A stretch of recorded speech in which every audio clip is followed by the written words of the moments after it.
Всем здравствуйте, меня зовут Яна, добро пожаловать на мой канал, и здесь мы будем разговаривать с вами про то, как избавиться от негативных мыслей, как сделать так, чтобы мысли меня не думали. В первую очередь здесь хочется с вами поговорить сразу про саму формулировку запроса. Как избавиться от негативных мыслей? Когда мы говорим вообще слово «избавиться», мы испытываем такой внутренний дискомфорт, потому что для многих людей избавление даже от лишнего, ненужного, плохого, это всегда про отпускание каких-то частей. И для многих процесс избавления, он довольно травмирующий. И вот чтобы не усиливать сложность самого процесса, да, изменения мышления, нужно в первую очередь подумать, как для вас внутренне будет комфортно изменить сам запрос. Вторая часть, которая меня лично смущает в этом запросе, это негативные мысли. Фактор того, насколько мы воспринимаем мысль, то есть как мы ее прочувствуем, она для нас хорошая или плохая, она позитивная или негативная, это наша реакция. То есть как мы реагируем на эту мысль. И вот если реакция плохая, если из реакции выходят такие чувства, как страх, ненависть, оцепенение, какие-то такие чувства, которые не дают тебе дальше двигаться, или опустошение, то мы считываем вот эту мысль как плохую. Но если же мы думаем о чем-то хорошем, и в этот момент мы испытываем воодушевление, творчество, мы испытываем какие-то радостные, положительные эмоции, то мы автоматически эту мысль причисляем, так скажем, к позитивному раскладу. Поэтому сам запрос стоит в первую очередь внутренне изменить из состояния, как избавиться от негативных мыслей, ну, например, в такую формулировку, как что сделать для того, чтобы мне научиться мыслить по-другому, что сделать для того, чтобы мои мысли приводили меня к цели, которую я себе ставлю, или как это сделать. То есть очень важна сама формулировка, как вы внутри себя это простраиваете, потому что вектор движения, он может быть всегда либо в плюс, либо в минус.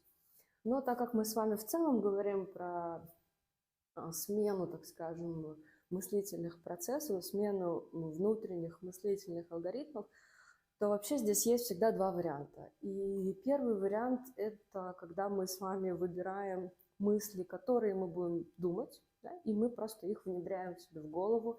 Это история про самопрограммирование, это история про аффирмации, это история про то, когда мы выписываем какие-то положительные для себя вещи, которых, возможно, даже сейчас у нас нет, но мы хотим к ним привыкнуть, и это читаем. Несколько лет назад было очень популярно вести дневники аффирмаций, и сегодня до сих пор на многих тренингах говорят о том, что вот ты встаешь утром, запиши аффирмации, почитай их, и ты увидишь, как твоя жизнь меняется. Я думаю, что очень многие люди это пробовали. Но здесь есть одна ключевая сложность, что это нужно делать постоянно. О том, как писать аффирмации, мы когда-нибудь поговорим с вами в следующий раз. Но вот основная сложность именно в постоянстве, в том, что вы это делаете каждый день, до тех пор, пока ваше сознание и внутренняя реакция на вот эти слова, они не сбалансируются, пока они не придут в какую-то одну, так скажем, одинаковую и привычную форму. До тех пор, пока эти слова для вас станут привычными, да, так скажем. И этот вариант работает и для очень многих людей, когда не хочется идти по пути сопротивления. Тогда ты просто переучишь свое сознание, переставляешь как бы фокус и внимание ментального, да, и мыслительного процесса на какие-то вещи, которые для тебя важны. То есть переучить себя действительно возможно, просто постоянство нужно. И второй вариант изменения, так скажем, алгоритмов мышления, для меня он более интересный, но он более, так скажем, сложный, он требует, ну, в моем понимании, больше времени. Это вообще послушать, о чем я думаю. Это про честность с собой, это про контакт с собой, это про то, что вообще контролировать, что ты думаешь, что ты мыслишь, выбирать то, что ты думаешь. И это действительно возможно. В первую очередь вам помогут такие процессы, как задавать себе почаще вопрос, о чем я думаю. Вот есть такая фраза в нашем языке, это ловить себя на мысли. Вот почаще ловить себя на мысли, а о чем ты сейчас думаешь? Зачем ты об этом думаешь и почему?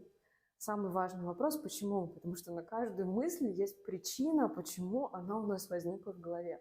И мы можем эту причину не видеть настолько очевидно, насколько мы видим вот очевидный мир. Но, возможно, где-то у вас сработал какой-то триггер, и эта мысль у вас подтянулась. О том, какие бывают мысли, мы тоже когда-нибудь поговорим в другом видео. А в этом видео хочется вам все-таки дать больше информации по изменению мышления. И вот когда вы выбираете путь, так скажем, осознания своих мыслей, я еще раз повторюсь, да, в первую очередь это про то, что вы задаете себе вопрос, о чем я думаю, зачем я думаю и почему я думаю. Другой момент – это когда вы уже начнете лучше, так скажем, прослушивать вот это радио в голове, вы сможете уже более детально направлять этот мыслительный процесс. В первую очередь, самое легкое, что можно научиться сделать, хотя это на самом деле безумно сложно, это после того, как вы начинаете себя ловить на какой-то мысли, такой процесс, как остановка мыслительного процесса. То есть в голове становится пусто, и вы останавливаетесь на этом. Здесь, конечно же, про контакт с эмоциями, контакт с чувствами, которые вы... Здесь про контакт с эмоциями, которые вы испытываете по отношению к той или иной мысли, но все же это тоже возможно.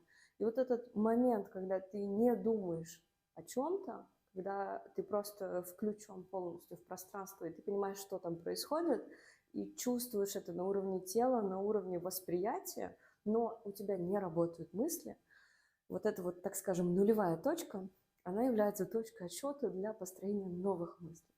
Ну и сейчас вы, наверное, зададите мне вопрос, собственно, говорим-то мы много, как можно остановить мысли, есть ли какие-то такие более рабочие инструменты, да, они действительно есть. Если говорить вкратце, то это в первую очередь смена действия. Например, вы идете по улице, и у вас какая-то мысль, которая вам очевидно не нравится, направление мысли, которые не хотите вы его слышать в голове, и не хотите туда включаться эмоционально, это про резкую смену деятельности. То есть, например, сейчас вы идете, и вы это слышите внутри себя, вы резко меняете действие в другую сторону абсолютно. Ну, например, куда-то заходите, меняете декорации, меняете действие само. То есть до этого вы шли, а до этого вы зашли, ну, например, зашли в кафе, сели и взяли чашку кофе. Или, например, вы убираетесь по дому и понимаете, что мысли какие-то у вас такие не очень хорошие, да, и вы меняете деятельность, например, с уборки на прогулку, или с чтения на игру на фортепиано, или с какого-то творчества на приседание. То есть это резкая смена деятельности, которую, так скажем, ваш мозг не подозревает, которую не ожидает. И это очень круто помогает. Другой процесс, если вкратце говорить именно об остановке мысли, которые вам не нравятся, это творчество. Любой вид творчества, особенно музыка, вообще я музыкант, и очень много я осознала в смысле жизни и в контексте жизни именно через музыку и через звук.